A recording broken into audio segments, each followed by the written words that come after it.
ring king king ring king king ring king king Hey, what's good, y'all? So, back again, hitting y'all with another video. So, I think it was a week ago or maybe 2 weeks ago, I can't really remember. But I got tagged in a scientist and engineering tag by the YouTuber and fellow black scientist, Really Raven. Go check her out. And I have questions to answer. And I using my handy dandy iPad here so I can answer all these questions. And I guess you guys get to, know a little bit more about me. I guess a little more than what I've shared on my Confessions of a Black Scientist videos or stories. Stories. I'll call them stories. So go check that out. But I'm gonna go ahead and answer these questions. All right. So, question number 1.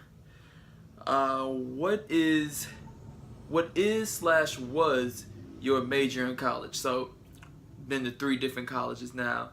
My first major was chemistry. Got my bachelor's in science in chemistry. Did a lot of research in chemical biology actually while I was there. So that was really dope. My second major, I guess you can say, when I got my master's degree was biophysical chemistry. Fun stuff. Yeah, let's leave it at that. Fun stuff. And now I'm getting my PhD in chemistry with a concentration in biochem. My majors. So school, wait, no. Question number 2. What school did I attend? So, like I said, I've attended 3 schools, and if you watch my Confessions of a Black Scientist, if you have already, then you know all 3 schools that I've been to and where I'm at now. Butler University in Indianapolis, Indiana, my home state. My master's degree was at Georgia State University down in Atlanta, the A. And now I'm at Howard University in DC. So I've moved around quite a bit. Haven't been to the West Coast yet, but I've moved around quite a bit over here in the Midwest, South, East Coast area.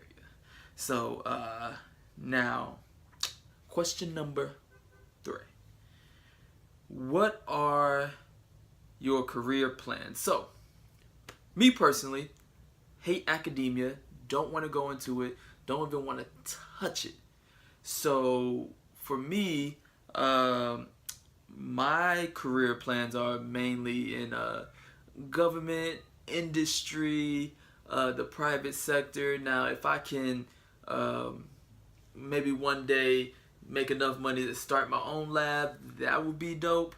But I want to stay away from academia until I'm like a old ass man and I don't care anymore, and I'll just go into lecture and just talk shit all day. That's what I would do as a professor and give everybody A's just because. And see, that's why I shouldn't be in academia. So, question number 4. What is my favorite part about being a scientist? Now, my favorite part is that it's problem solving. I love solving problems. Ever since I was a kid, there was a problem that needs to be answered. Let's solve this problem. And you know what? Crazy enough, with my family, when I go home for like the holidays and stuff, and when I was younger, we will always sit around and like somebody will pose a question, and we will sit there discussing how we can either solve the problem or what was the solution to the question or whatever. But I love problem solving. I just do. There's a problem. It's like, okay, what is our best course of action to get in there? Let's put it into action. Let's come up with a solution. And I get to work with my hands because I really like working with my hands, and you can do that in lab and stuff like that. So especially what I do. So it's really dope. I think it's dope. It really gets my mind going. I love problem solving, puzzles, that sort of thing. It's great stuff. So 5. My most challenging What's the most challenging part about being a scientist? Oh, the most. You know what? For me, this is personally. This is all my. For me personally, the most challenging part is dealing with the people. So dealing with the people in STEM are some of them they don't communicate well, and that's a problem. So and I've ran into a lot of different issues with people in STEM, discriminatory stuff, racial stuff, uh, people uh, downplaying my intelligence, things like that. So that's the most challenging thing for me in STEM. It's not doing the work, or you can learn all this stuff, like you can learn all the material. Yes, it's hard, but it's you can learn it. But it's dealing with those personal interactions with the people because they think they're better than you, and especially for me as a black male, because you definitely don't see any black men in STEM. I wish I saw more. I wish I saw more of me. But since you don't, that's probably the most challenging part because they was like, you don't belong. So that's it's a little rough for me. All right. 6. So memorable. So I have a lot of memorable things. I was thinking about skipping over this question, but you can check. Like, I keep on plugging my Confessions of a Black Scientist because you need to check it out. But my most memorable story from one of my experiences in STEM. Oh man, I think it's, I don't know. I mean, I do know, but I don't know. So I'm gonna go with something a little more happier because I have a lot of bad experiences, but a little bit more happier is when I finally got into the first time I got into research. So when went to my advisor in undergrad, and I told him, hey, look, I want to do research, and so let me backtrack. So I went to a professor. I went to an organic professor first. He said, "Nah, I'm not going to take you because, you haven't taken orgo yet, or you haven't finished orgo. So I don't trust you in the lab." I was like, okay. So a friend of mine, who I was an RA, another RA of mine, he was like, you know what? You should check out Dr. Johnson. Dr. Jeremy Johnson, coolest dude, white guy. Had to put that in there, I don't know why. But he was real chill, and I emailed him, set up a meeting, and I was like, you know what, I need to be prepared, blah, blah, blah, blah, this and that and this. So I put a plan into action of how I'm gonna cure HIV/AIDS, right? So go to him, and he just I was like, yeah, you know what, I got a plan that I got something I want to do, and he was like, and he just sat there and let me talk. He was just like, oh, okay, all right. So he was just sitting there letting me go off at the mouth, and he was just like, when I was done, he was like, I love it, but can't do it here. Like, he was like, yeah, and he gave me the reasons why we couldn't do it at the university, and I understood. But he was like, but I do have some things that I do that I'm pretty sure you would like. And years later, when I'm about to graduate, he was like, you know what, that first time that you came into my office, I knew that you were going to be a great scientist, and that's probably one of the best things anybody could ever tell me. Like, he was like, don't, you're great at what you do. Like, it was like, the school stuff don't matter. Like, the grade stuff don't matter, though. The classes and whatnot. You're a great scientist. You're great in the lab. So that really warmed my heart, and that's probably one of my best experiences in the STEM. So moving on, who are my role models? This is question 7. And so I have personal role models. So like growing up, I really didn't have like role models, you know what I'm saying? Because I was into some shady stuff when I was growing up. So didn't have any good role models, but my number one role model was my mother. And that's because she's from Detroit. She lived in the hood. She moved away to get away from all that, have a better life for her and her children, and now, and then she graduated high school, but then she didn't go to college, and then she went back to school, and so she went back to school, and so she got her master's degree in business management, so that was pretty dope. But now, like, I got a few scientific role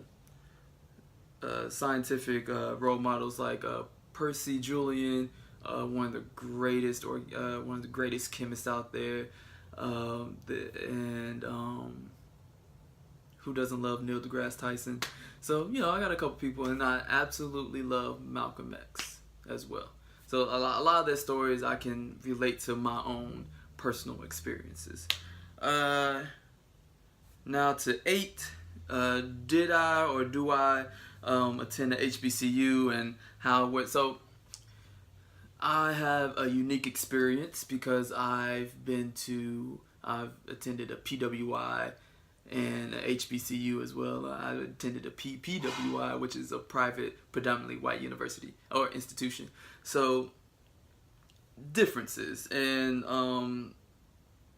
my experiences have differed, and I think it depends on the region that you're in. So, like, in the Midwest, when I was at Butler University, everything was great. Like, STEM-wise, everything was great. Like, obviously, you are at all white schools, so you deal with some racial issues, but it wasn't that bad. Like, everybody loved me in the chem department. I was beloved. Everything was good. Like, I had an advisor that would go to bat for me. It was cool. Now, when I went down to the South, when I went to Georgia, it was a little rocky. Like, the people around were cool, but the people in the chemistry department, not so much. So so that was pretty bad. Now, for me, like, I have a biased opinion against HBCUs. I really don't like them too much, even though I'm at one right now, and that's another story. But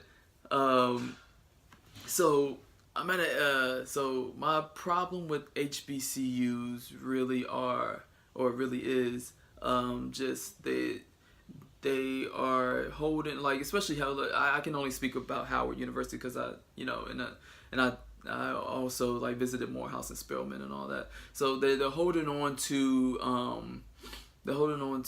history, and they're not moving forward, and it's horrible. Like, we should be #1 in Black STEM, like HBCU should, but they're not, and it's a problem, So that's my issue with HBCUs. Howard University is kind of run down.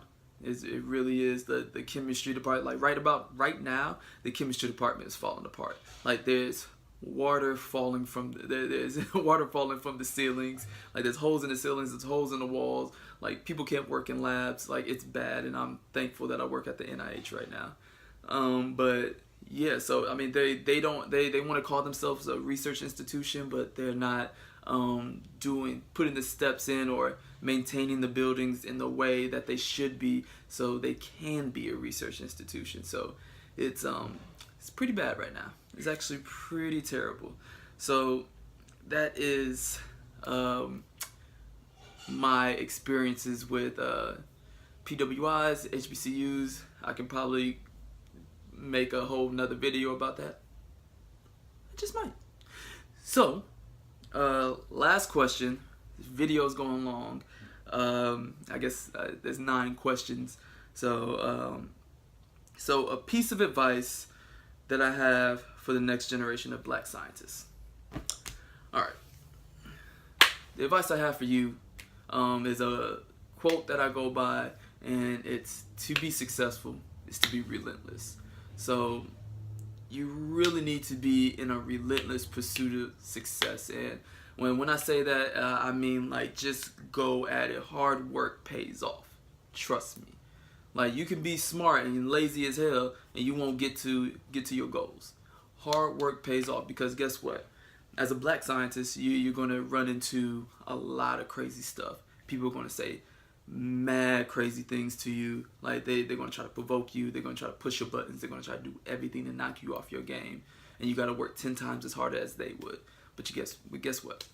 You just got to keep on pushing. You got to keep on moving forward. And you know, and I say this from personal experiences. Man, you can't say anything. You want to say things back, and I have, and it's gotten me to where I'm at today. But like, you can't say anything back, and just make them look bad through your hard work. That's all you got to do. They can't say nothing about your character because you haven't said anything back. You've been nice. You've been polite, and all they can say is like, "Damn, he works hard," or "Damn, she works hard." That's it. So be relentless, keep pushing, keep working hard, and you know what? Finesse the system, because they're gonna put all types of roadblocks up for you, so you can't succeed. You know what I mean? So finesse the system, and trust me, you'll make it to your goal. I don't have any other I don't know any other YouTube black scientists, so I mean, if you know any, comment on them below. Maybe I can tag them in it, tell them to do this too. We need to get more black scientists out there telling their stories, telling, you know, saying what they've been through, saying like, hey, you know, it gets better, and letting people know that, you know, there's other people out there like them. You know what I mean? So that's it. Probably have another video for y'all in a couple weeks or in a week or two. But for me, that's all I got. All right, peace.